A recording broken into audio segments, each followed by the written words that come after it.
Hello बच्चों। बेटा पिछले जो भी दो वीडियो बनाई हैं उनमें हमने हिंदी पाठ्य पुस्तक के झिलमिल का तीसरा लेसन जो इठलाती बूंद है उसका अभ्यास किया है। अब इसमें हम जो बचा हुआ अभ्यास है उसको करेंगे इस वीडियो में। तो बेटा हम जब कर रहे थे कि किसके साथ आ की मात्रा वाले वर्ब यानी कि क्रिया आती है और किसके साथ ई की मात्रा वाली क्रिया आती है वो पीछे भी किया है। अभी दो एग्जाम्पल और बचे हुए यहाँ पे हम देख लेते हैं। गाता, गाता किसके साथ प्रयोग होगा, लड़के के लिए या लड़की के लिए? बोलो, लड़के के लिए। तो यहां हम लिख दिया मनीष गाना गाता है। यहाँ पे गाती यानी किसी लड़की के लिए यूज करना है हमने, तो यहां लिखेंगे सविता गाना गाती है। ये हो गया।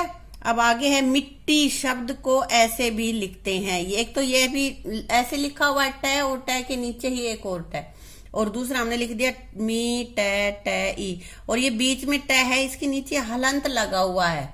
हलंत लगा हुआ है इसका मतलब ये आधा है, पूरा ट नहीं है, इसलिए इस तरह भी इसको मिट्टी को लिखते हैं। तो कहते हैं कि नीचे जो शब्द दिए गए शब्दों को भी इसी प्रकार लिखे। नीचे के शब्द दे रखे उसमें भी ट के नीचे ट लगा रखा है, जबकि हमें बता रहा है ये कि ऐसे अलग अलग करके लिखो।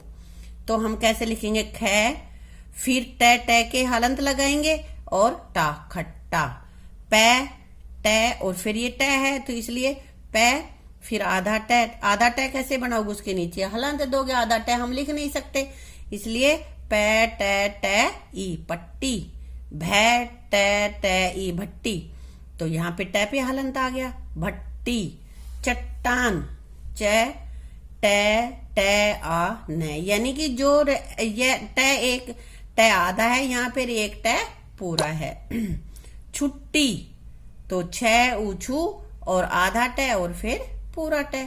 तो बेटा ये तो हो गए कुछ टिपिकल से शब्द जो कि दोनों तरह से लिखे जाते हैं और दोनों ही शुद्ध है। ये नहीं कि हमने ऐसे लिखा है तो गलत है या ऐसे लिखा है तो गलत है, दोनों ही सही होते हैं ये।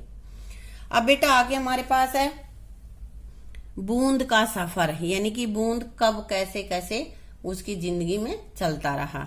तो नीचे बूंद की यात्रा दिखाई गई, उसके पड़ावों का सही क्रम लिखे कि बूंद सबसे पहले कहाँ थी, फिर कहाँ गई, फिर क्या हुआ, ऐसे।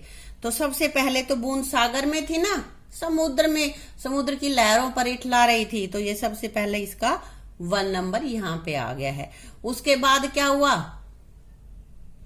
बाघ बनकर आसमान में उड़ गई ना, सूरज की रोशनी पड़ी, गर्मी लगी तो वो फिर बाघ बन गई, तो बादलों में चलेगी। 2 नंबर हम इसको देंगे कि बादलों में चलेगी। बादलों में जाने के बाद फिर वो घूम रही थी, देख रही थी कि भाई बाग बगीचे ज्यादा हरे भरे नहीं है, किसान भी उदास हो रहा है, तो उसका मन पिघल गया ना, और फिर वो बूंद वापस से बूंद बन के, बारिश बन के फिर जमीन पर आ गई। तो ये इसका 3रा नंबर हो गया, जमीन पर गिरी है। और जमीन पर गिरने के बाद कहाँ गई, जड़ तक पहुंच गई, जड़ ने तने तक पहुंचा। यहाँ जड़ तक चली गई ना, नीचे जा रही है देखो जमीन के जड़ तक, तो इसका हम डालेंगे 4था नंबर। उसके बाद क्या हुआ, जड़ ने फिर उसको ऊपर खींचा तने पे, और तने ने टहनियों तक पहुंचाया और फिर आम में पहुंच गई, है ना।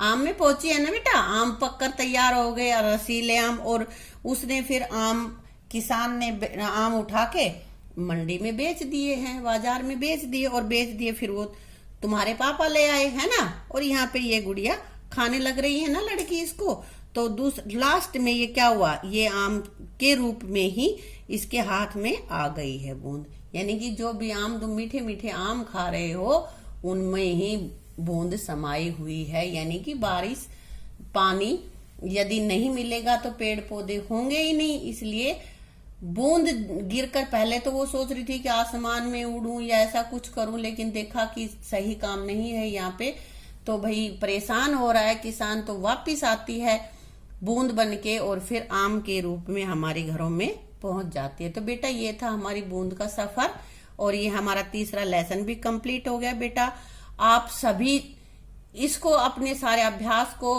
और वर्ड मीनिंग है उनको अपनी नोटबुक में उतार लोगे और उसको अच्छे से याद करोगे। Thank you.